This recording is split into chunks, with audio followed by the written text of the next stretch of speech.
Bonjour à tous, Mishnah Dalet, la quatrième Mishnah du deuxième Pérec. Le Tana de la Mishnah nous enseigne, bien que nous avons vu, donc lorsqu'un homme a un champ d'arbres, il doit laisser la péa, c'est-à-dire qu'il ne cueillera pas tous les fruits de l'arbre. Et nous avons vu qu'un champ ne se divise en deux que lorsqu'il y a un mur, une muraille entre une partie du champ et une autre.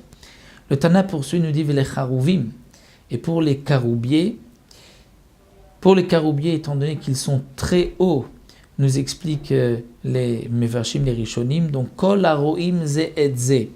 Tant que si on est à côté d'un arbre, on peut voir de loin un autre arbre, on pourra donc associer tous les arbres que l'on voit d'un arbre à l'autre, on pourra associer tous les arbres pour une même PA. Amar Rabban Gamliel dit, Noagim ayu betaba, dans la maison de notre père, l'habitude était de notnim PA achat lezetim shagulaim bechol ruach, de donner une seule PA pour tous les oliviers qu'ils avaient dans une roloir d'un côté de la ville, c'est-à-dire autour de la ville, ils avaient des champs d'oliviers, donc ils donnaient une seule PA pour tous les champs qui se trouvaient à l'ouest, une autre PA pour tous les champs qui se trouvaient à l'est, une autre PA pour tous les champs qui se trouvaient au nord, une autre PA pour tous les arbres qui se trouvaient donc au sud.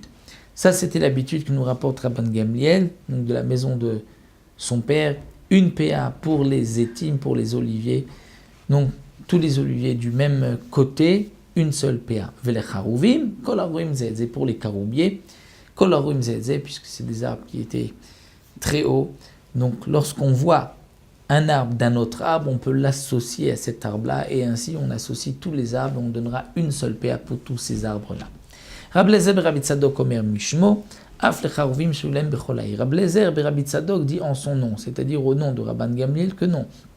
Il donnait une PA pour tous les caroubiers qu'ils avaient dans la ville, même si on ne voyait pas un autre caroubier du premier, on ne voyait pas le deuxième, malgré tout, puisque c'était dans la même ville, donc il prenait, d'après Rab Lezer et Rabbi Tzadok, une seule PA pour tous les caroubiers de la ville, et comme le précise ici le Barthénora, donc la halacha n'est pas comme Rabbi Lazar et Rabbi Tzadok, mais comme Rabban Gamliel qui lui avait dit que pour les caroubiers, on ne pouvait les associer que si on voyait un caroubier d'un autre.